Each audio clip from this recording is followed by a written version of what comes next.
ವೇದಾಂತ್, ಅಗ್ನಿ ಇರೋ ಜಾಗದ ಬಗ್ಗೆ ಏನಾದರೂ ಕ್ಲೂ ಸಿಗ್ತಾ? ಗೊತ್ತಾಗಿದೆ, ಈಗಲೇ ಹೋಗಿ ಬರಲ್ಲ? ಏ ವೇದಾಂತ್, ತಲೆಗೆಲ್ಲ ಕೆಟ್ಟಿದ್ದೆ.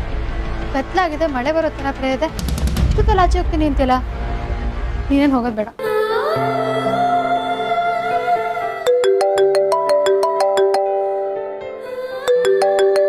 ವೇದಾಂತ್, ಭಾವನ್ ಫೋನ್ಗೆ ಅಕ್ಕ ಕಾಲ್ ಮಾಡ್ತಿದ್ದಾಳೆ. ಏನು ಮಾಡೋದು? ರಿಸೀವ್ ಮಾಡಿಬಿಡ. ಇಷ್ಟು ರಾತ್ರಿ ಬೇರೆ ಕಾಲ್ ಮಾಡ್ತಿದ್ದಾಳೆ. ಯಾವಾಗಲೂ ಮೆಸೇಜ್ ಹಾಕ್ತೀನಲ್ಲ, ಕಾಲ್ ಯು ಬ್ಯಾಕ್ ಅಂತ, ಆ ಥರ ಮೆಸೇಜ್ ಹಾಕ್ಬಿಡ್ಲಾ? ಬೇಡ. ಪಾಪ ವೇದಾಂತ ಅಕ್ಕ ದಿನಕ್ಕೊಂದು 100 ಸತಿನಾದರೂ ಕಾಲ್ ಮಾಡ್ತಾಳೆ.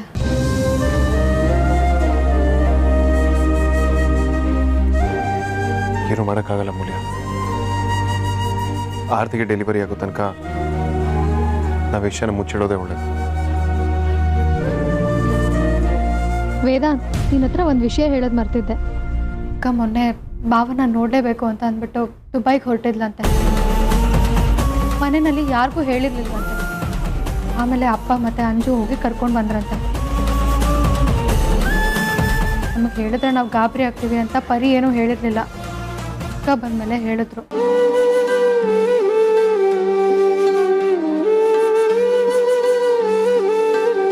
It's going out of a hands ಅಮೂಲ್ಯ.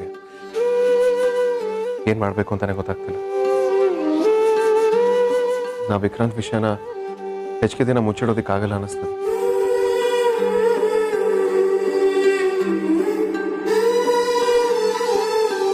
ಕಂದ, ಇನ್ನೊಂದ್ಸಲ ಫೋನ್ ಮಾಡ್ತೀನಿ.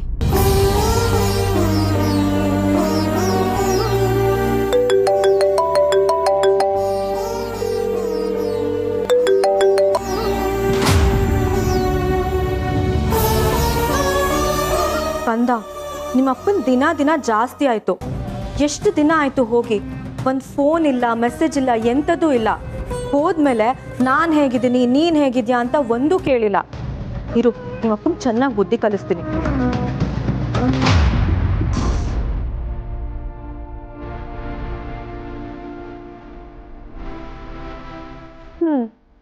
ನೀನು ನಿಮ್ಮ ಅಪ್ಪಂಗೆ ಸಪೋರ್ಟಾ?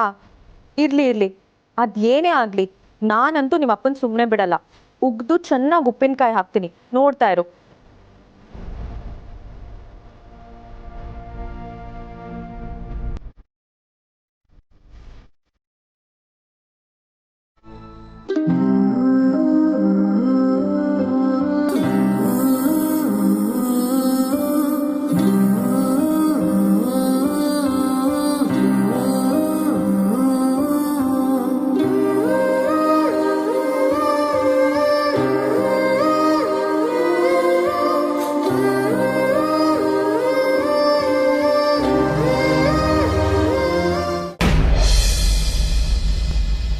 ಇಷ್ಟಕ್ಕೆ ಭಯ ಪಟ್ಕೊಂಡ್ರೆ ಹೇಗಕ್ಕ?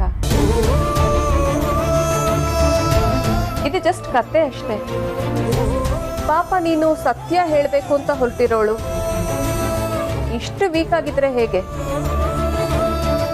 Okay, now back to the story. ಸತ್ಯ ತಿಳ್ಕೊಂಡ ಮಗ ಪಾಪ ತೀರ್ಕೊಂಡೇ ಬಿಟ್ಟ.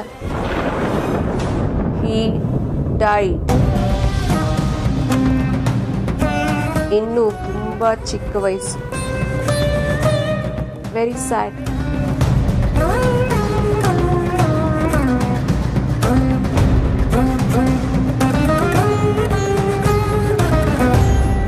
ತಮ್ಮ ಸತ್ತ ಜಾಗಕ್ಕೆ ಅಣ್ಣ ಬಂದ. ಪಾಪ ಅಣ್ಣನಿಗೆ ತಮ್ಮನ ಸಾವನ್ನ ಸಹಿಸ್ಕೊಳ್ಳೋದಕ್ಕೆ ಆಗಲಿಲ್ಲ. ಇನ್ನು ಮನೆಯವರು ಇಷ್ಟು ದುಃಖನ ಹೇಗೆ ಸಹಿಸ್ಕೋತಾರೆ ಅಂತ ತಾನೇ ಅಂತ್ಯ ಸಂಸ್ಕಾರನೂ ಮಾಡಿ ಮುಗಿಸ್ಬಿಟ್ಟ.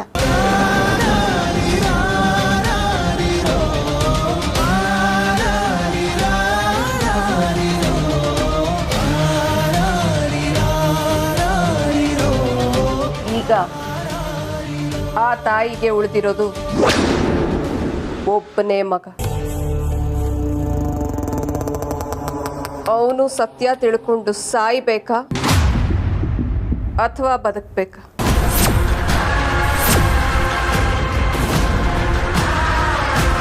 ಅಕ್ಕ, ನೀನೇ ಹೇಳು, ಈ ಮಗನು ಸತ್ಯ ತಿಳ್ಕೊಂಡು ಸಾಯ್ಬೇಕಾ ಬದುಕಬೇಕಾ?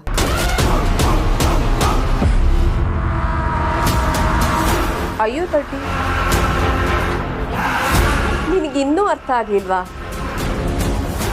ಲಾರಿ ಆಕ್ಸಿಡೆಂಟಲ್ಲಿ ಸೊಂಟ ಮುರ್ಕೊಂಡು ಮೂಲೆ ಸೇರಿದ್ದು ನಿನ್ನ ಮಗ ಧ್ರುವ. ಅದನ್ನ ನೋಡಿನು ನಿನ್ನ ಮುದ್ದಿನ ಮಗ ವಿಕ್ಕಿಗೆ ಬುದ್ಧಿ ಬರಲೇ ಇಲ್ಲ. ಅವನ ಅಣ್ಣನೂ ಬೇಡ ಅಂತ ಹೇಳಿದ್ಮೇಲೂ ಅಪ್ಪನ್ನ ಹುಡ್ಕೋದಕ್ಕೆ ಅಂತ ಹೊರಟ. ಅಪ್ಪ ಸಿಗೋದಕ್ಕಿಂತ ಮುಂಚೆನೆ ನೀನೇ ಅವನ ತಾಯಿ ಅನ್ನೋ ಸತ್ಯನ ತಿಳ್ಕೊಂಡ. ಆಗ್ಲೇ ಪಾಪ ಲಾರಿ ಬಂದು ಗುದ್ದಿ ಆಕ್ಸಿಡೆಂಟ್ ಆಗಿತ್ತು.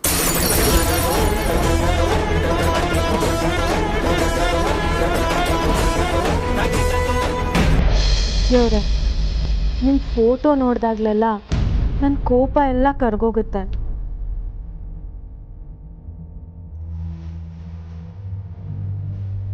ಇಲ್ಲ, ನಾನಂತೂ ನಿಮ್ಮನ್ನು ಸುಮ್ಮನೆ ಬಿಡಲ್ಲ. ನೋಡಿ ಇವಾಗ ಏನು ಮಾಡ್ತೀನಿ ಅಂತ.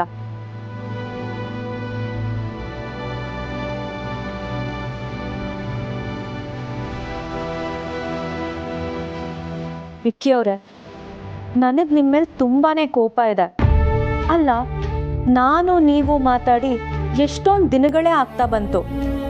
ನೀವೇ ಹೇಳ್ತಿದ್ರಿ ತಾನೆ, ಫೋನ್ ಮಾಡದೇ ಇರುವಷ್ಟು, ಮೆಸೇಜ್ ಮಾಡದೇ ಇರುವಷ್ಟು ಯಾರೂ ಬ್ಯುಸಿ ಇರಲ್ಲ ಅಂತ. ಅದಕ್ಕೆ ನೀವು ಎಲ್ಲಿದ್ದೀರೋ ನಾನು ಅಲ್ಲಿಗೆ ಬರ್ತೀನಿ ಅಷ್ಟೆ.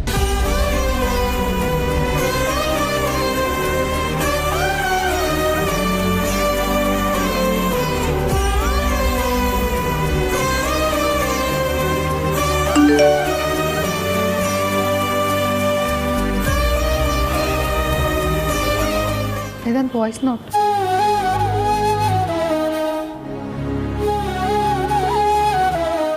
ವಿಕ್ಕಿ ಅವರೇ, ನನಗೆ ನಿಮ್ಮ ಮೇಲೆ ತುಂಬಾನೇ ಕೋಪ ಇದೆ. ಅಲ್ಲ, ನಾನು ನೀವು ಮಾತಾಡಿ ಎಷ್ಟೊಂದು ದಿನಗಳೇ ಆಗ್ತಾ ಬಂತು. ನೀವೇ ಹೇಳ್ತಿದ್ರಿ ತಾನೆ, ಫೋನ್ ಮಾಡದೇ ಇರುವಷ್ಟು, ಮೆಸೇಜ್ ಮಾಡದೇ ಇರುವಷ್ಟು ಯಾರೂ ಬ್ಯುಸಿ ಇರಲ್ಲ ಅಂತ. ಅದಕ್ಕೆ ನೀವು ಎಲ್ಲಿದ್ದೀರೋ ನಾನು ಅಲ್ಲಿಗೆ ಬರ್ತೀನಿ ಅಷ್ಟೆ.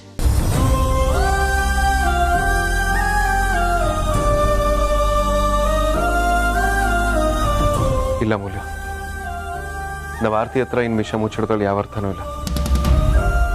ನಾವು ಹೀಗೆ ವಿಷಯ ಮುಚ್ಚಿಟ್ಟಿದ್ರೆ ಖಂಡಿತವಾಗ್ಲೂ ಏನಾದರೂ ಒಂದು ಅನಾಹುತ ಆಗುತ್ತೆ. ಹೌದು ವೇದಾಂತ್, ಸತ್ಯನ ತುಂಬ ದಿನ ಮುಚ್ಚಿಡೋದಕ್ಕಾಗಲ್ಲ. ಯಾವತ್ತಾದ್ರೂ ಒಂದಿನ ಎಲ್ರಿಗೂ ಗೊತ್ತಾಗಲೇಬೇಕು. ಸತ್ಯ ನಮ್ಮವರಿಗೆ 3ನೇರಿಂದ ಗೊತ್ತಾಗೋ ಬದಲು ನಾವೇ ಹೇಳೋದು ಒಳ್ಳೇದಲ್ವಾ? ನೀನು ಹೇಳ್ತಿರೋ ಸರಿದೆ ಮೂಲ್ಯ. ಇನ್ನು ವಿಷಯನ ಮುಚ್ಚಿಡೋದ್ರಲ್ಲಿ ಅರ್ಥ ಇಲ್ಲ. ಎಲ್ಲೂ ಸತ್ಯ ಎಲ್ಲರಿಗೂ ಹೇಳಬೇಕು. ಸತ್ಯ ಕಹಿ ಇದೆ, ಆದರೆ ಅದನ್ನು ಮುಚ್ಚಿಡೋದು ಒಳ್ಳೇದಲ್ಲ. ಇಷ್ಟು ದಿನ ನಾವು ಅದನ್ನು ನಮ್ಮ ಮನಸ್ಸಲ್ಲಿ ಇಟ್ಕೊಂಡು ಅನುಭವಿಸಿರೋ ನೋವು ಸಾಕು. ಬೇಡ, ನಾಳೆ ನಾನೇ ಹೋಗಿ ಎಲ್ಲರಿಗೂ ವಿಷಯ ಹೇಳ್ತೀನಿ. ಎಲ್ಲರಿಗೂ ನಾನೇ ಸಮಾಧಾನ ಮಾಡ್ತೀನಿ. ಆದರೆ ಆರತಿ ವಿಚಾರನ ಹೇಗೆ ರಿಸೀವ್ ಮಾಡ್ಕೊಳ್ತಾರೆ ಅನ್ನೋದೇ ನನ್ನ ಭಯ. ಏನಾದರೂ ಹೆಚ್ಚು ಕಡಿಮೆ ಆದರೆ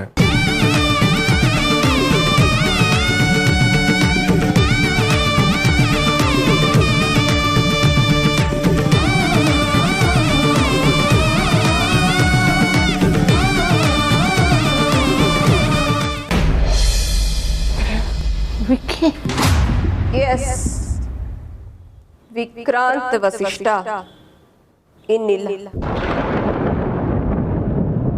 ಅವನ ತಾಯಿ ಬಗ್ಗೆ ಸತ್ಯ ತಿಳ್ಕೊಂಡಿದ್ದೀನಾನೆ ಫಿನಿಶ್.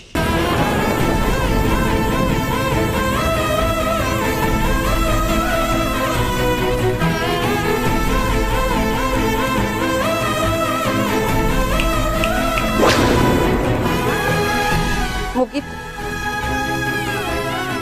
ನನ್ನ ಕತೆ ಆಯಿತು. ನೀನು ಸತ್ಯ ಹೇಳಬೇಕು ಅಂತ ಹೊರಟಿದ್ದಲ್ಲ, ಹೋಗು. ಈಗಲೇ ವೇದಾಂತ ಹತ್ರ ಹೋಗಿ ನಿನ್ನ ವಿಷಯ ಎಲ್ಲ ಹೇಳು. ಸಾರಿ, ಕಟ್ಟು ಸತ್ಯ ಹೇಳು. ನೀನೇನಾದರೂ ಅವನಿಗೆ ಹೇಳಿದ್ರೆ ಈ ಕತೆ ಮುಂದುವರಿಯತ್ತೆ. ಆ ತಾಯಿ ವಾಪಸ್ ಬರ್ತಾಳೆ. ಇನ್ನ ಉಳಿದಿರೋ ಒಬ್ಬ ಮಗನ ಹತ್ರ ನಾನೇ ಕಣಪ್ಪ ನಿನ್ನ ತಾಯಿ ಅಂತ ಹೇಳ್ತಾಳೆ.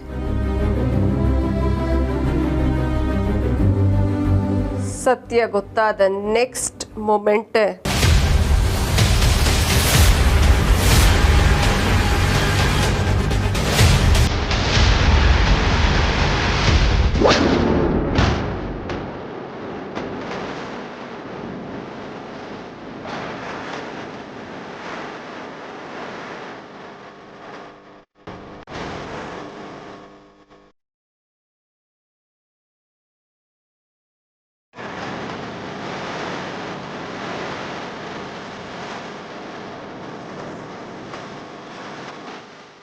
ನೋಡಿದ್ಯಾ? ಮಕ್ಕಳ ಪ್ರಾಣನೇ ಬಲಿ ಕೊಡ್ಬೇಕಾಗತ್ತೆ. ಅಷ್ಟೊಂದು ಕಾಸ್ಟ್ಲಿ ಈ ಸತ್ಯ. ಪಾಪ, ಒಬ್ಬ ಮಗನ್ನ ಕಳ್ಕೊಂಡೇ ಬಿಟ್ಲು ಆ ತಾಯಿ. ಅದಕ್ಕೆ ಹೇಳು, ಸತ್ಯ ಕಹಿ ಅಂತ. ಅದನ್ನ ಹೇಳೋದು, ಕೇಳೋದು, ಅರಗಿಸ್ಕೊಳ್ಳೋದು ತುಂಬಾನೇ ಕಷ್ಟ. ಏನು ಹೇಳ್ತಾ ಇದೆಯಲ್ಲ, ಈಗ ನಮ್ಮ ಟೈಮ್ ಶುರು, ಹುಷಾರು ಅಂತ.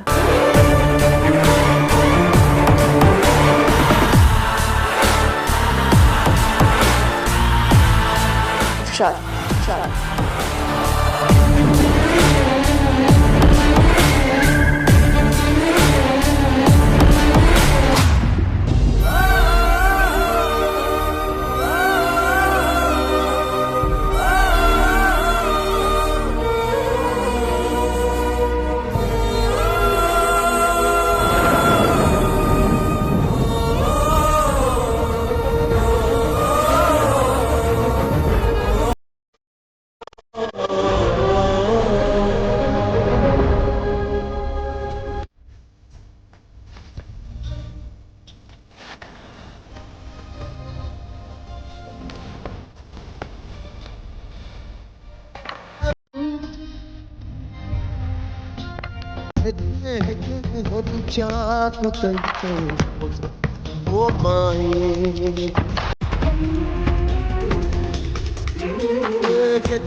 ಹೋಗಿದೆ ಈ ಸೆಳೆತ ಬದುಕಿದ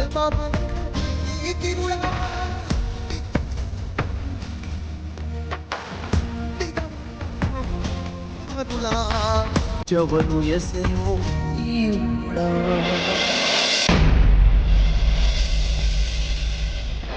ರಾಯ್ರೆ,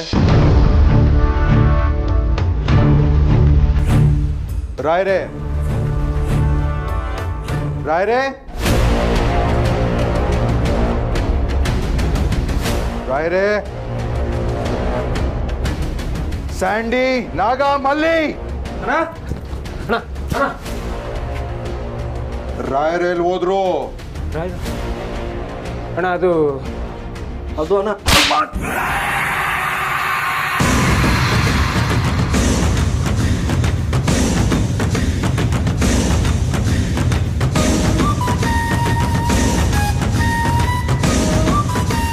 ನಿನ್ಗೆ ಸಂಬಳ ಕೊಟ್ಟು ಸಾಕ್ತಿರೋದು ಅವ್ರನ್ನ ನೋಡ್ಕೊಳ್ಳೋದಿಕ್ಕೆ. ಅವ್ರನ್ನ ಹುಷಾರಾಗಿ ನೋಡ್ಕೊಳ್ಳಿ ಅಂದ್ರೆ ಎಲ್ಲಿ ರಾಯರು? ಅಣ್ಣ ಬೆಳಗ್ಗೆಯಿಂದ ಅವ್ರ ಜೊತೆನೇ ಇದ್ವಣ್ಣ. ಈಗ ಸ್ವಲ್ಪ ಹೊತ್ತು ಊಟ ಮಾಡೋಣ ಅಂತ ಹೋಗಿದ್ವಣ್ಣ, ಅಷ್ಟೇ ಅಣ್ಣ. ಆದ್ರೆ ಅವ್ರು ಇಲ್ಲೇ ರೂಮಲ್ಲಿ ಇದ್ರಣ್ಣ. ಅದೆಲ್ಲ ನನ್ಗೆ ಗೊತ್ತಿಲ್ಲ. ಇನ್ನು 10 ನಿಮಿಷದಲ್ಲಿ ರಾಯರು ಇಲ್ಲಿರ್ಬೇಕು, ಇಲ್ಲಂದ್ರೆ ಸಾಯಿಸ್ಬಿಡ್ತೀನಿ. ಎಲ್ರು ನನ್ನ ಹತ್ರ ಆಟ ಆಡ್ತಾ ಇದ್ದೀರಾ? ನನ್ಗೆ ಅವ್ರು ಎಷ್ಟು ಇಂಪಾರ್ಟೆಂಟ್ ಗೊತ್ತಾ? ಅವ್ರು ಸಿಗ್ಲಿಲ್ಲ ಅಂದ್ರೆ ನನ್ನ ಪ್ಲಾನ್ ಎಲ್ಲ ಹಾಳಾಗೋಗತ್ತೆ. ನನ್ನ ಕೆಲಸ ಹಾಳಾದ್ರೆ ನಾನಂತೂ ಸುಮ್ಮನೆ ಇರಲ್ಲ. ನೀವ್ಯಾರು ಜೀವಂತವಾಗಿರಲ್ಲ.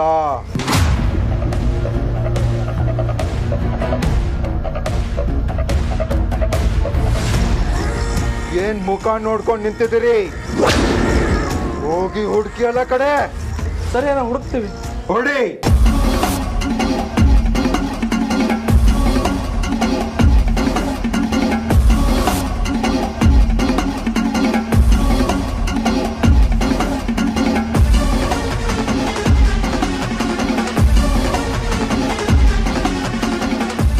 ಸೂರ್ಯನಾರಾಯಣ ವಶಿಷ್ಠ, ನಾನು ನಿನ್ಗೆ ಎಷ್ಟು ಇನ್ನಸೆಂಟ್ ತಿಳ್ಕೊಂಡೆ. ನನ್ನ ಹತ್ರನೇ ಆಟ ಆಡ್ತಾ ಇದೀಯಾ? ನಿನ್ನಗೆ ಮಾತ್ರ ಸುಮ್ಮನೆ ಬಿಡಲ್ಲ. ಕಳಿಸ್ತೀನಿ ಬುದ್ಧಿ ನಿನ್ಗೆ.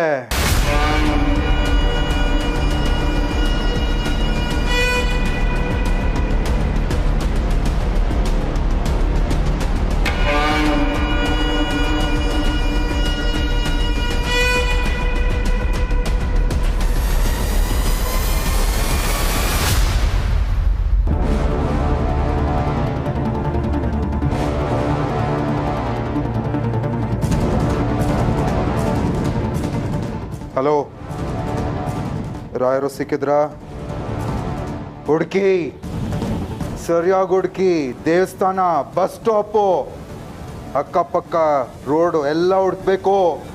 ನನಗೆ ರಾಯರು ಬೇಕು.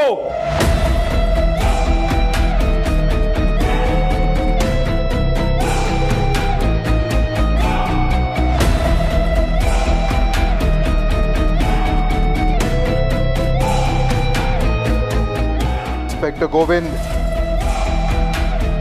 ಸೂರ್ಯನಾರಾಯಣ ತಪ್ಪಿಸ್ಕೊಂಡಿದ್ದಾನೆ. ನಿನ್ ಸ್ಟೈಲಲ್ಲಿ ಹುಡುಕಿ.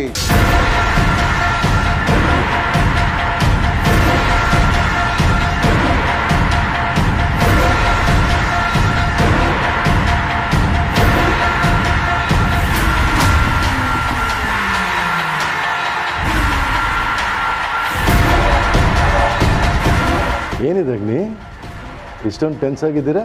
ಬುದ್ಧಿ ಇದೆಯಾ ನಿಮಗೆ? ಏನು ಅನ್ಕೊಂಡಿದ್ದೀರಾ ನಿಮ್ಮ ಬಗ್ಗೆ? ಎಲ್ಲಾದರೂ ಹೋಗಕ್ಕೆ ಮುಂಚೆ ಹೇಳ್ಬಿಟ್ಟು ಹೋಗ್ಬೇಕು ತಾನೆ?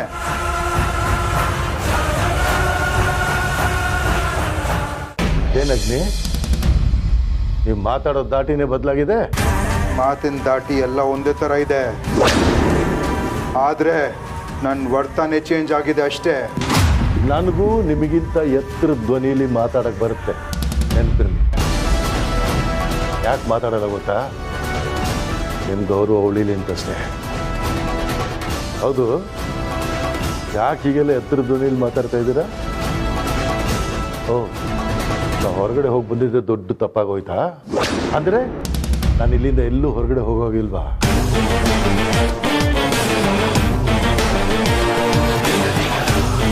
ಹಾಗೆಲ್ಲ ರಾಯರೇ, ನೀವು ಈ ಊರಿಗೆ ಹೊಸಬ್ರಲ್ಲ, ಅದಕ್ಕೆ ದಾರಿ ರೋಡ್ ಎಲ್ಲ ಗೊತ್ತಾಗಲ್ಲ. ಇಲ್ಲೇ ಪಕ್ಕದ ರೋಡ್ಗೆ ಹೋಗಿ ಬಂದೆ ಅಷ್ಟೇ. ರಾಯರೇ, ಎಲ್ಲಾದರೂ ಹೋಗಿ, ಆದರೆ ಒಂದ್ಸತಿ ಹೇಳ್ಬಿಟ್ಟು ಹೋಗ್ಬೇಕಲ್ಲ. ನೋಡಿ ರಾಯರೇ, ಪಕ್ಕದ ರೋಡಲ್ಲ, ಪಕ್ಕದ ಮನೆ ಹೋಗ್ಬೇಕಾದ್ರೂ ನನಗೆ ಹೇಳ್ಬಿಟ್ಟು ಹೋಗ್ಬೇಕು. ನೀವು ನಿಮ್ಮ ಜೊತೆ ನಮ್ಮ ಹುಡುಗರು ಬರ್ತಾರೆ.